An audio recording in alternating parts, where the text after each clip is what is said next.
жақында ғана Алматыда өткен Алма Лига студенттер арасындағы КВН ойындарының чемпионы қыздармен командасының белді мүшесі Халық Жанелия келіп отыр. Жанелия, сәлем. Саламатсыз. Жанелия, мынандай сұрақ, негізі сендер командалармен, жалпы сен де өзің орысша лигада алғаш рет ойнадыңдар. Да. Иә. Былай айтсақ, сен КВН-дегі бір ойнаған жылдарың бір жылға толар-толмас бір жылдай, иә? Почти бір жылдай. Сол бір жылдың ішінде сен, получается, уже орысша лиганың чемпионы атандыңыз, қалалық. Еще қыздар командасымен. Иә. Негізі КВН-де жайдарманда ол қыздар командасымен бір жетістікке жету өте қиын.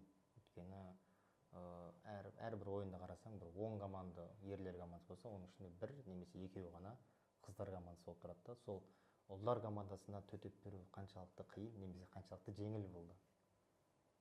Білмеймін, ойын вообще қиын болған жоқ. Вообще қиын болған жоқ. Материал бар, материал бар, енді өзіміз дайындалып, қатты уайымдаған жоқпыз ойында. Біз орын аламыз деп ойлаған жоқпыз негізі. Просто осы нәрсе сияқты негізі жеңіске жетелейді. Просто ойнап шығасақ іштедік. Кайф болады. Иә. Ойнап шықтық, білмейді, чемпион болып тұрық қой.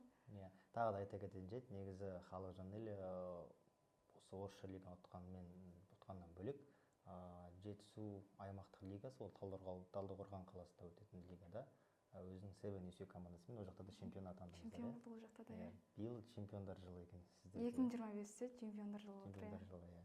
Биылғы жаңа жылда андай не салатын болсаң, итоги года деп. Салам, по-любому салам. Чемпион, иә. Онда пландап қойдым оны уже. Мынандай сұрақ, қазақша КВН мен орысша КВНнің айырмасы неде сіз үшін? Сен қазақшада ойнап жүрдің да? Орысша КВНді импорттамайсың десең, импровизация ма? Иә. Кеше Алма Лигада андай, мен сендерді енді екі ойынды да жүргізгеннен кейін былай қараймын ғой, сахнада тұрып сахнада ойнап жатқан командаға. Мысалы, сен қазақша ойнап жатқан кезде басқаша тұрасың сахнада.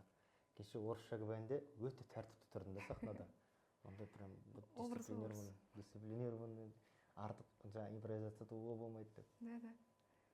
Сол сәл бүйтіп байқап ойнайды екенсің орысшада. Да. Сөзін жаттап тұрып. Сөзін жаттап, андай қателесуге болмайды. Болмайды.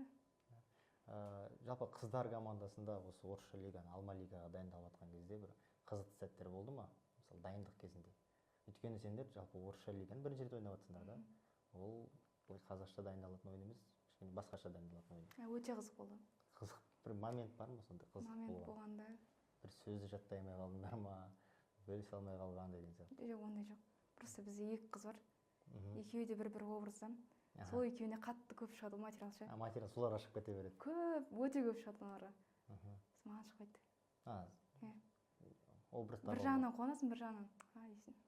Бір жағынан қуанасың, ешкім күлмейді де үстіңнен. Иә? Образыңа.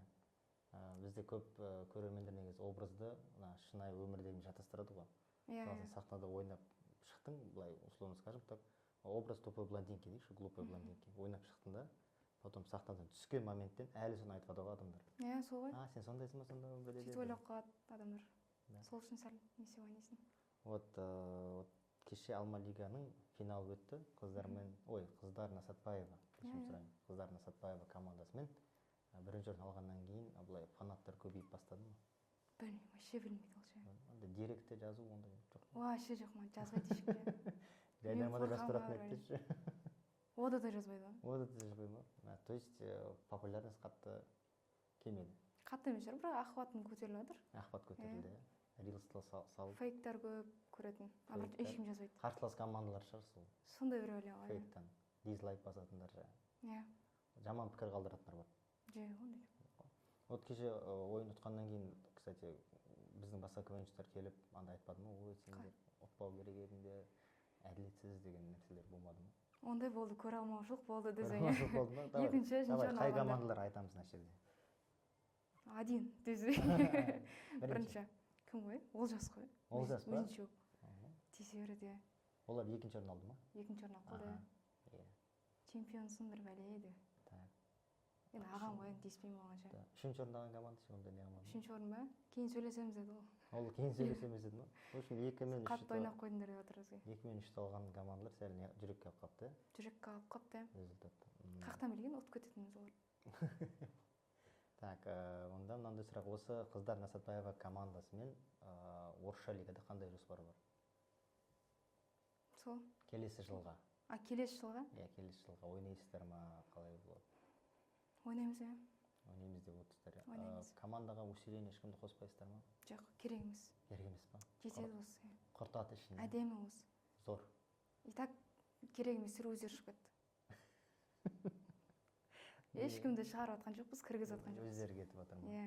Мен ойлағам ғой, көптеген кейбір қыз командаларына усиление ретінде бір ұл баланы қосады ғой.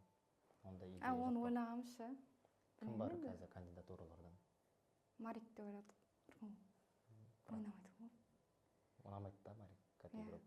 Білмеймін, өзі келмейтін сияқты ғой. И как человек тоже, да? Бір ғаным бар. Иә, жертіп тұрған. Зачем вам Марик? Неприятно. Очень. Соңғы сұрақ, осы КВНнен қандай жоспар бар өзіңде, жеке өзіңде? Қандай бір мақсаттар қойдың, сол мақсатта орындалып келе жатыр ма?